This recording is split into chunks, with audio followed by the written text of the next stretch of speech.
LPG cylinder বন্ধের কারণে বিপাকে পড়েছেন ব্যবহারকারীরা। এই বিষয়ে বিস্তারিত জানাতে রাজধানীর কদমতলী থেকে সরাসরি যুক্ত হচ্ছেন সহকর্মী পার্থ সাহা। পার্থ, পরিস্থিতি নিয়ে কি বলছেন ব্যবসায়ীরা, বলবেন? একটি ফ্রেশ কোম্পানির যে সিলিন্ডারের যে ডিলার, সেই ডিলার হাউজে কিন্তু অবস্থান করছি।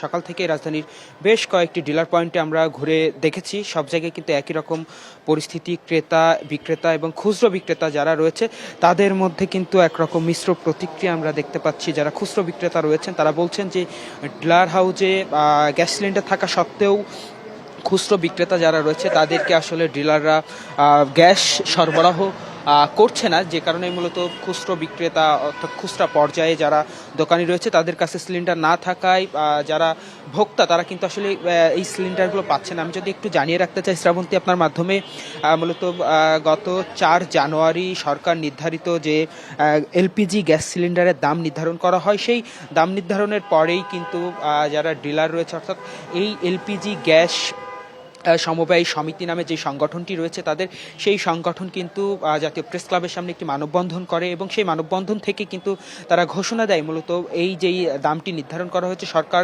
নতুন এবং ফিরে আসা গ্রাহকদের জন্য নগদে চলছে ক্যাশব্যাক সহ প্রতিদিন হাজারো উপহার জেতার সুযোগ। হবে আশা আর ফেরা সারপ্রাইজ সেরা। নির্ধারণ করে দিয়েছে সেই সরকারের নির্ধারিত দামে সিলিন্ডারের বিক্রির যে বিষয়, সেই বিক্রির বিষয়ে বেশ কিছু দাবি তুলে ধরে তারা কিন্তু সিলিন্ডার খুচরো পর্যায়ে কিন্তু বিক্রি বন্ধ করে দিয়েছে। এবং এই যেই রাজধানীতে যেই যে দোকানগুলো রয়েছে প্রায় প্রতিটি দোকানেই কিন্তু আমরা ঘুরে দেখেছি।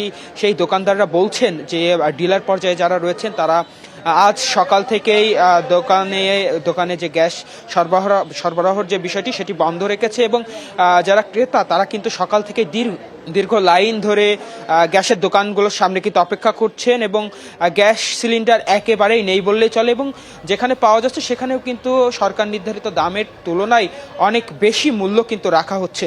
শ্রাবন্তী, এই ছিল আমার কাছে সায়দাবাদ থেকে বর্তমানে সর্বশেষ। পার্থ, আপনাকে ধন্যবাদ। এ নিয়ে জানাতে আরো সরাসরি যোগ দিচ্ছেন সহকর্মী মুজিবুল হক। চলে যাচ্ছি আমরা চট্টগ্রামে। মুজিব, এলপিজি সিলিন্ডার বিক্রি বন্ধ করার ঘোষণায় সাধারণ মানুষ কি ধরনের ভোগান্তিতে পড়েছেন? একটি প্রবাদ প্রচলন আছে, আপনি জানেন, কাজীর গরু কেতাবে আছে, বাস্তবে গোয়াল শূন্য। এই যে তরলীকৃত পেট্রোলিয়াম গ্যাস বা এলপিজির বিক্রির ক্ষেত্রে আমরা সেই চিত্রই আসলে দেখতে পাচ্ছি।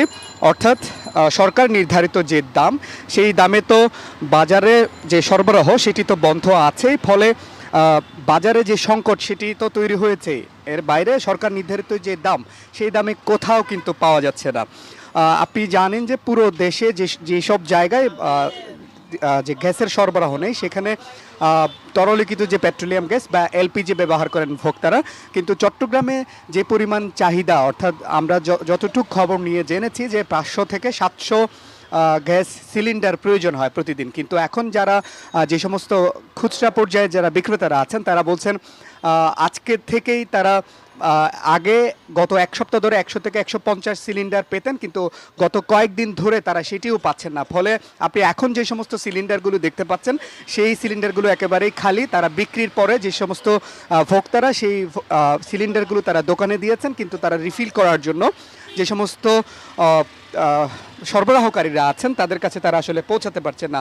আমরা একজন বিক্রেতার সাথে একটু কথা বলতে চাই, সার্বিক বাজারের চিত্র জেনে নিতে চাই। একটু বলবেন যে আজকে থেকে তো আপনারা অনেকটা বিক্রি বন্ধ রেখেছেন, এর ফলে তো এক ধরনের সংকট সৃষ্টি হচ্ছে, কেন আসলে বিক্রি বন্ধ রেখেছেন? বাজারে সার্বিক চিত্রই বাকি।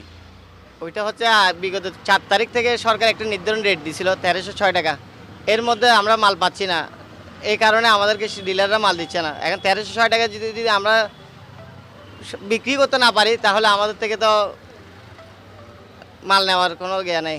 কারণ আমাদেরকে ওই ডিলাররা বলতেছে 1306 টাকা যদি তোমাদেরকে আমি দিতে যাই তাহলে আমার লসে পড়বো। যদি 1450 টাকা করি, 1400 টাকার উপরে যদি হয় তাহলে তোমাদেরকে দিতে পারবো, এরপরে তোমরা নিতে পারবো। আর এখন যদি 1400 টাকা যদি আমি গ্যাস কিনে নিই তাহলে আমি বিক্রি করবো কত টাকা? সরকার নির্ধারণ দিচ্ছে 1306 টাকা। এর মধ্যে যদি আমি বেশি বাড়তি দামে বিক্রি করতে যাই তাহলে আমাকে ম্যাজিস্ট্রেটে ফাইন করবে।